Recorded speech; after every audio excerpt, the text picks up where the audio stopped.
Hello everyone, it's 6-7 episode! Well, it's actually episode 13, but since we are talking about JJ McCarthy, and I'm working with a lot of young people, and this just bugs my brains out, I'm sorry guys, I had to do it to her. Now, if you are here first time, here you can have my quick draft preview of how I think Vikings draft board is looking ahead of this draft. If you want to dig deeper, if you want to know why I think these things, what led me to those decisions, and what you can expect, quite honestly, on the draft night when I'm going to be streaming, hopefully you will join me. Now, it's time to dig deeper. So let's start with quarterback room. Well, this one to me is pretty much clear. They have bring Kyler Murray, and unless Kyler Murray's agent or Kyler himself is quite silly, he should have a starting job here. Like, I just cannot stretch how stupid it would be if Kyler went here on 1.2 million, which is veteran minimum that he could sign anywhere else, and he just would not get a starting job. Like, that would be super silly. What does it mean for the future of JJ McCarthy? What does it mean for the future of the Vikings? I don't know. What I'm pretty much certain of is, in terms of this draft, they are not going to look for answers. So, tier 3, if I ever seen one. Now, in terms of their running backs, I think the need is much more dire. I think Jordan Mason is fine. Aaron Jones is still a good player, but the age regression and kind of the inability to stay healthy across the season just makes him a guy that, in my eyes, would be the best of use if just for playoffs or just for the games that matter. Like, give him 5-10 carries a game in first 2 months, and then, hope to have him like fully healthy for like December games, perhaps some November ones. With that being said, even though on paper you have Aaron Jones, you have Jordan Mason, I think this is a tier 2 need, because this room just needs another body. You cannot count on more than 300-400 snaps from Aaron Jones. You just cannot. And Jordan Mason on his own to have like 600 snaps, you can get by with, but it's not really good. So it's a need. The question is, with this draft and kind of lack of really great running backs, will they actually address it, or will they just go with Aaron and Jordan and kind of wipe the slate clean after the season? It's a possibility. It's still a need. Now, going towards their weapons, we obviously start with wide receivers and Justin Jefferson. Even though he had the down year, I would still consider him in my Mount Rushmore of current wide receivers. Top 4, in my eyes, is pretty clear. It's Ja'Marr Chase, it's Justin Jefferson, it's Puka Nacua, it's JSN. I would have Justin probably still with the crown, but after last year, I am not so sure. At the same time, Jefferson is exceptional. Jordan Addison is one of the best 2 in the game. At the same time, he is kind of, I don't want to say asshole, but reckless and perhaps like stupid in terms of his decision making. There's a lot of off-field antics, and there is a growing suspicion that they will not pay him second contract. A, it might be smart when you already pay Justin Jefferson, and B, that they are kind of just done it. One counter against that is, we have kind of seen this, not to the degree of Jordan Addison, but antics being quite off with George Pickens. Pittsburgh let him off, and he played like a top 10 wide receiver last year, so there might be a little bit of scares of doing this with Jordan Addison from the Vikings. I don't think he has necessarily that potential, but it is in the back of their mind. With this uncertainty, as well as not really having wide receiver 3, I would call a wide receiver as a tier 2 need. Why not a tier 1? Because you have your top 2, and unlike for Bengals, where we called it kind of like just high tier 3 because I didn't want to like spread the ball from Ja'Marr Chase and T. Higgins, here, A, you have the uncertainty about Addison's future, and B, kind of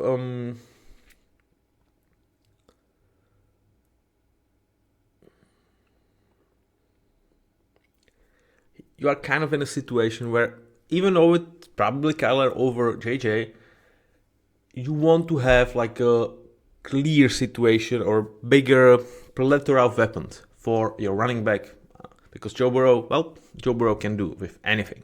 So tier 2 need, and I would not be shocked if they look at this wide receiver class and actually spend their first round pick there. In terms of tight end, I am considering it high tier 3 because while on surface, TJ Hawkinson and Josh Oliver is one of the better duos in the league, TJ has been on decline. He's quite expensive. He's not locked for next season.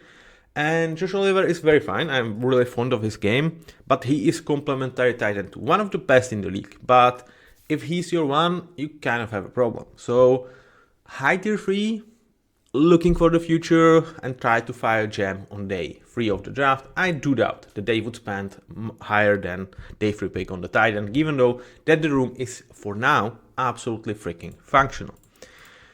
Now, with their offensive line, this is the duo. Christian Darrisaw and Brian O'Neill. The crazy thing is, prior to cutting of Tyler Decker from the Lions, they could have been called like second or third. Like how great they are is kind of insane. Yet in their division, there's a lot of great tackle pairings, and especially Brian O'Neill might be like 5th best right tackle in the league, and he might be like the 4th best right tackle in this division. It's just crazy how this division is stacked in terms of right tackles. Now, back to the reality of the Vikings. Offensive tackle with these two guys is a clear tier 3 need. But this is another room that I just would really put to the test my brain if I'm onto something or like if I'm totally off, because if I look at this, these guys should be starters for the next couple of seasons. Though Christian Darrisaw injury history concerns from last 2 years concerns me. I want a guy on day 3 who has no freaking freakish traits whatsoever, but who just loves to play football, loves to play tackle, loves to run block, loves to pass block.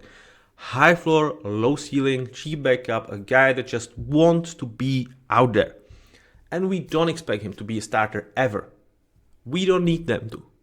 So that's how I would approach this room. The interior of the offensive line has been invested in last season very heavily. And I mean very, very heavily. At the same time, they did pan off. Ryan Kelly is a damn good center when he's on the field, which is a big problem for him. Will Fries, I question that investment because honestly, we've seen 6 super games from him. And before that, he was kind of, alright, meh. 20 minutes a year, it was too much. Year 1, it was not working very well. For Will Fries, definitely did not pay the investment back. Donovan Jackson, as a first round pick from last year, he struggled from the get-go. But at the end of the year, I think he was like a fine for a year 1 guard. So room has been quite heavily invested.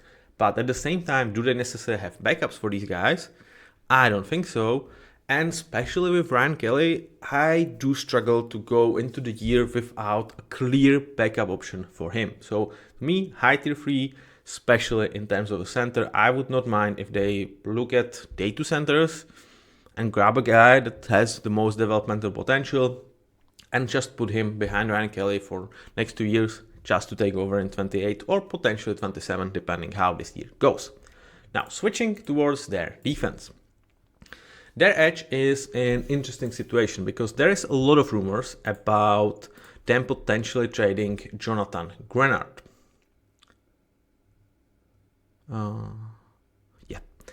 At the same time, he is still on the roster. I don't have like a clear conviction that they will trade him. So I address this with this in mind, that he is still on the roster and I will consider him a part of the Vikings until he isn't. With that, you have Grenard, you have Van Ginkel, you have Dallas Turner, kind of all body types that you want for your edge. Is a tier 3 need because you have your top trio and you are absolutely fine with that. There are some backups to even speak of, but absolutely fine with me. Now, in terms of the interior, I have just been listening. I think it was a stock exchange podcast from guys from PFF, and they were really scared about this interior, like calling it like, what are we doing? Can we start with this? I think it was them, or it was like Brett Coleman and guys from Bootleg. I'm not so sure. And like now I'm like, well, why I do have it as like a high tier 3, low tier 2? And my reasoning is I really, really like Jalen Redmond. I think he's very solid too. And with Levi Drake Rodriguez and Tyron Ingram Dawkins, I am actually kind of fine like taking a swing with these guys because they have not investment premium resources on these two guys. They haven't. But I feel like they were fine last year. And in a league where having a guy on a rookie contract actually playing and really like fulfilling your starting spot is extremely valuable, am I prepared to give up on these guys that, yes, they don't have DT1 ceiling. They don't. But could they be like DT 2.5, DT 2 next to Jalen Redmond, who is really nice, and have this room as like, okay?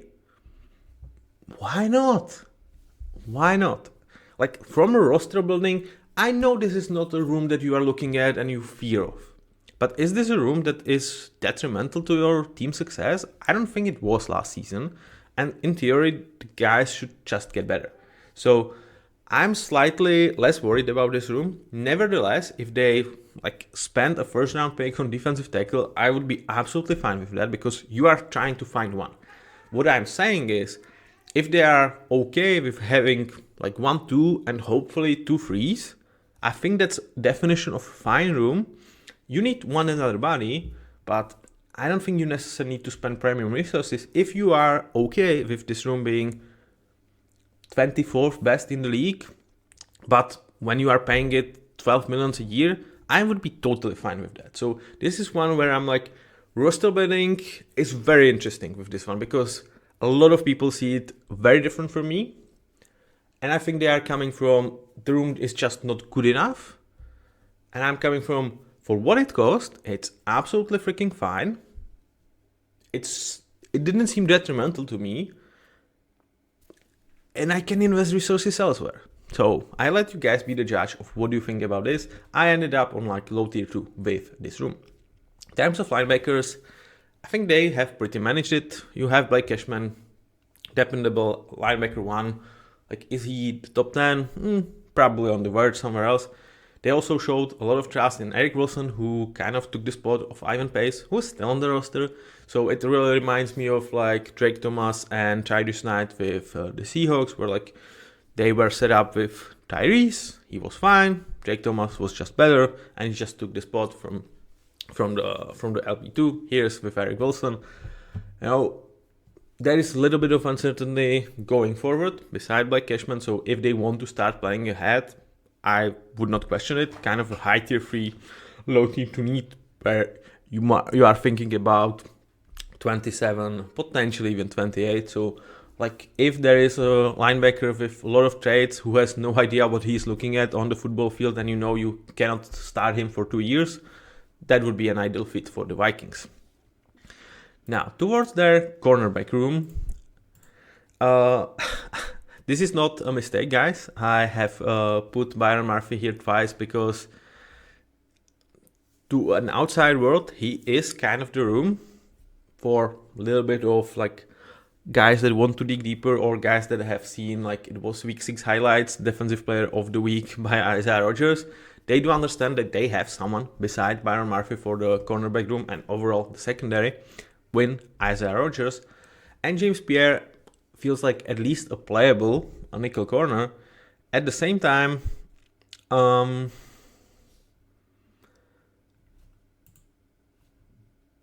I'm sorry, like dependable backup. Sorry, guys. Like at the same time, for the nickel, they do struggle. Like as of right now, it's Tavier Thomas. Don't want to be disrespectful to Tavier, but that's not a good starting point. So, in terms of outside, it's a tier 3. In terms of slot/nickel corner, you can kind of question how much that guy is necessarily like the most important guy for Brian Flores' system. It's not like Mike McDonald's where that could be a centerpiece almost of your defense. But I would call it a low tier 1 for slot/nickel. And for outside, I think it's tier 3 because Isaiah Rodgers, James Pierre, and Byron Murphy is just absolutely fine. Now, in terms of the secondary, we also have to take a look at safety. After a lot of seasons and great season, Harrison Smith hang up his cleat. Thank you, veteran. You were a pleasure to watch. And now they need to move from that. As of right now, they have Theo Jackson and Josh Metellus there. And as a starting point for a room that like do need to be just fine, it's just fine. Is it bulletproof for years to come? Hell no. Is it necessarily great? Hell no. Do you have backups? Kind of hell no.